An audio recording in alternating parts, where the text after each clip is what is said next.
Hello दोस्तों, नमस्कार। स्वागत है आपका सक्सेस इन हिंदी अकेडमी।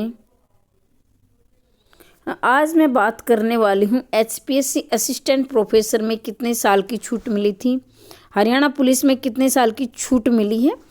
तो जो ओवरेज हो चुके हैं उनके लिए ये वीडियो है, और बाकी जो किसी का ये लग रहा है कि जब तक भर्तियाँ नहीं आएंगी हम ओवरेज हो सकते हैं, तो उनके लिए भी ये वीडियो है। या किसी के आसपास ऐसे हैं जो आपके दोस्त है, रिश्तेदार, उनके पास भी ये वीडियो शेयर कर देना। अगर पहली बार चैनल पर आए तो चैनल को सब्सक्राइब करना, क्योंकि इस मुद्दे पर मैं आवाज़ हमेशा उठाती रहती हूँ और साथियों को भी जोड़ती रहती हूँ। उस मुद्दों पर व्हाट्सएप में लिंक दे दूँगी डिस्क्रिप्शन में, उससे जुड़कर ओवरेज वाले जुड़ चुके हैं, आप भी जुड़ जाना, ठीक है। अब क्या है, ये मैं प्रूफ के साथ दिखाऊंगी। आने वाली भर्तियों में इसकी क्या संभावना रहने वाली है, मैं सभी पर बात करूंगी। आज मैं किसी को भी ये नहीं छोड़ूंगी कि ये जनरल वालों को, ये ओबीसी, एससी, एसटी, दिव्यांग, विधवा, सभी पर, सभी कमेंटों पर मैं जवाब देने वाली हूँ। और मुझे नहीं पता था कि कुछ अभ्यर्थी ऐसे हैं जिनको अभी भी ये मतलब कि ये संशय है कि एससी को कितने साल की छूट मिलती है, ओबीसी। मैंने कमेंट किया था, उसके नीचे एक कमेंट आया था। मैं कमेंट में आपको नहीं समझा सकती, ये मेरी मतलब कि कई बार ऐसे कमेंट होते हैं जो हम कमेंट में नहीं समझा सकते, उसके लिए वीडियो बनानी ही ज़रूरी होती है। और अगर मैं समझाने की कोशिश भी करूं तो शायद आपकी समझ में नहीं आएगा, इसलिए मैं वीडियो बनाकर लेकर आती हूं। और एक वीडियो और भी आने वाली है, क्योंकि वीडियो बहुत ज़्यादा लंबी हो जाती कि ओवरेज वालों के लिए और भी क्या क्या करियर की संभावनाएं हैं। तो मैं इतना ही आपसे निवेदन करूंगी कि आप अपनी पढ़ाई जारी रखें। क्या पता कब क्या है, किस्मत के दरवाजे खुल जाएं, तो कम से कम अपनी कमी तो ना रहें। तो ये मैं कोई आपको ये नहीं कि मैं आप पर कोई दया बरसा रही हूँ, ये आपकी मेहनत का फल है, कभी ना कभी जरूर मिलेगा, ठीक है। तो मैं बात करती हूँ एचपीएससी असिस्टेंट प्रोफेसर में। सभी को पता है, यानी जो सफ़र कर रहे थे उनको पता है कि 5 साल की छूट इसमें मिली थी। हालांकि मैं प्रूफ ला सकती थी, लेकिन वही बात है कि सबको पता है। जो सफ़र कर रहे हैं, जो नहीं कर रहे उनको मैं बता देती हूँ। इतना तो यकीन कीजिए कि 5 साल की छूट सभी को मिली थी। जनरल को, ओबीसी, एसटी को उससे ज़्यादा जो मिलते उसमें जोड़ लेना, ओबीसी को मिलते उसमें और जोड़ना, लेकिन जनरल को 5 साल की छूट उसमें मिली थी। बाकी ओबीसी के 5 और 3 और लगा के 8 साल, और इसके एससी के 5 और 5 10 साल की छूट मिली थी। हालांकि हरियाणा और पंजाब में एसटी कैटेगरी नहीं है, लेकिन भी सरकार फिर भी एसटी का ऑप्शन देती है उसमें, ठीक है, लेकिन एसटी नहीं है हरियाणा में। अब हाल फिलहाल जो भर्ती निकली हुई है हरियाणा पुलिस की, उसमें 3 साल की छूट मिली है। ये आप कहीं पर जाकर देख लेना, लेकिन मैं बता रही हूँ कि 3 साल की छूट मिली, अभी भर्ती चली हुई है। तो यही मैं प्रूफ इसलिए दे रही हूँ ताकि आप अपनी पढ़ाई जारी रखें। अब मैं बात करती हूँ एससी ओबीसी को कितने साल की छूट मिलती है, ये मैं प्रूफ के साथ दूंगी।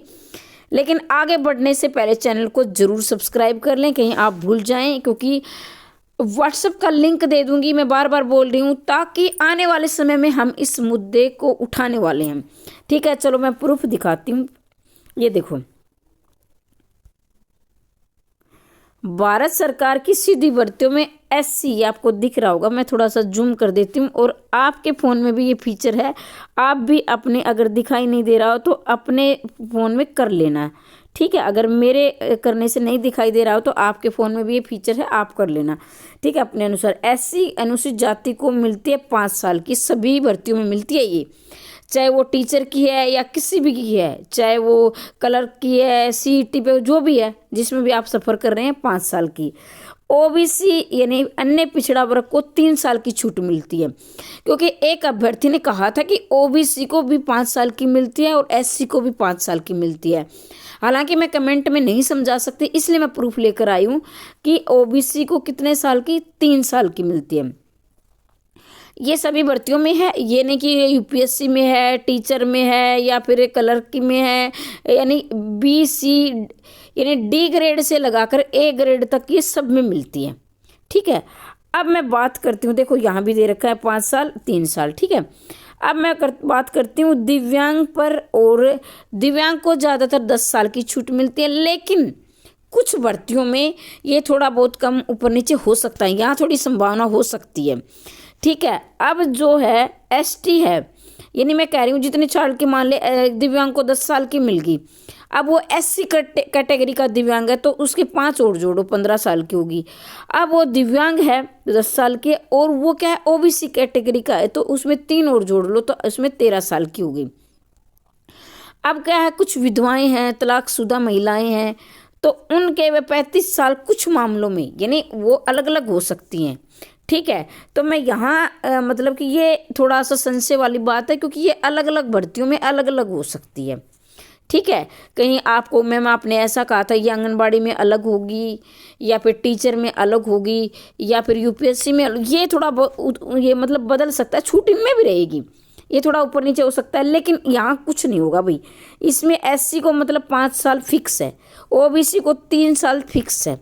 ठीक है, चाहे वो टीचर की है या फिर किसी की भी है, एससी को 3 साल, माफ़ कीजिए, एससी को 5 साल की छूट बिल्कुल फिक्स है, इसमें ऊपर नीचे कभी नहीं होता। और ओबीसी की ये 3 साल की छूट ये भी फिक्स है, इसमें भी ऊपर नीचे कभी नहीं होता। बाकी कुछ मामलों में ज़्यादा हो सकती है, कम नहीं होगी। ठीक है, ये दिव्यांग की सभी को ये ऊपर नीचे हो सकता है, लेकिन हाँ छूट आपको जरूर मिलेगी। लेकिन क्या है, जैसे तलाकशुदा की अब की बार इतनी छूट होगी, अगली बार अलग दे जाती है, अलग अलग अलग हो जाती है, इसमें ऊपर नीचे हो सकती है। तो ये मैंने आपको प्रूफ के साथ दिखाया, क्योंकि कोई अभ्यर्थी कह रहे थे नहीं ओबीसी को 5 साल की मिलती है। हाँ, ऐसा हो सकता है कि आने वाली भर्तियों में, जैसे मान ली टीचर की भर्ती निकली, अभी असिस्टेंट प्रोफेसर की भर्ती निकली थी, एचपीएससी ने निकाली थी, उसमें सभी सामान्य वर्ग को 5 साल की छूट मिलेगी थी। अब हरियाणा पुलिस में निकली हुई, उसमें सभी, चाहे वो जनरल कैटेगरी का, सभी को 3 साल की है। जैसे एससी हो गया तो वो 8 हो गए, ओबीसी हो गया तो वो 6 हो गए, इसमें जोड़ के। ठीक है, तो ये अपने जोड़ लेना। आने वाली भर्तियों में जैसे पीजीटी की भर्ती है, हरियाणा कैडर की काफ़ी टाइम से नहीं आई, उसमें संभावना है। बाकी पीआरटी वाले भी मेरे पास कमेंट कर रहे थे, क्योंकि मेरे पास सभी का तो नहीं रहता है, लेकिन कुछ भर्तियों का मेरे पास प्रूफ रहता है, और आप बोलते हो तो मैं लेकर भी आती हूँ। पीआरटी की भी काफ़ी अभ्यर्थी कह रहे थे कि मैम मेवात कैडर में आई थी, हरियाणा कैडर में नहीं आई है, तो उनमें मिल सकती है। और ये आप पर डिपेंड करता है, मैं फिर कह रही हूँ आप पे।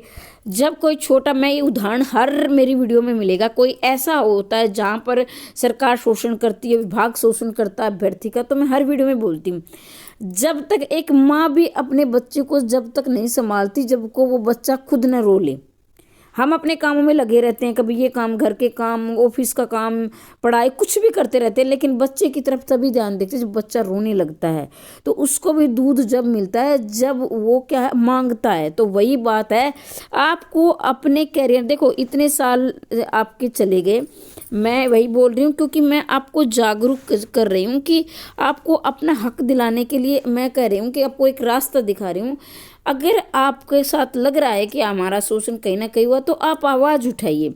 चाहे वो महिलाएं, अभी कुछ महिलाएं ये कहेंगी मैम आने नहीं दे रहे, तो मैं यही कहूँगी नौकरी करने भी तो आप ही जाओगे, कोई और नहीं जाएगा आपके हिस्से की। तो आप एकजुट होकर इस मुद्दे को उठाएंगे जब भर्तियाँ आएंगी, और तो शायद अगर आप, मैं ये कह रही हूँ कि सब मिलकर लड़ेंगे तो मिलने की पूरी संभावना है, और मिलेगी ही अगर सारे एकजुट होकर इस पर आवाज़ उठाएंगे।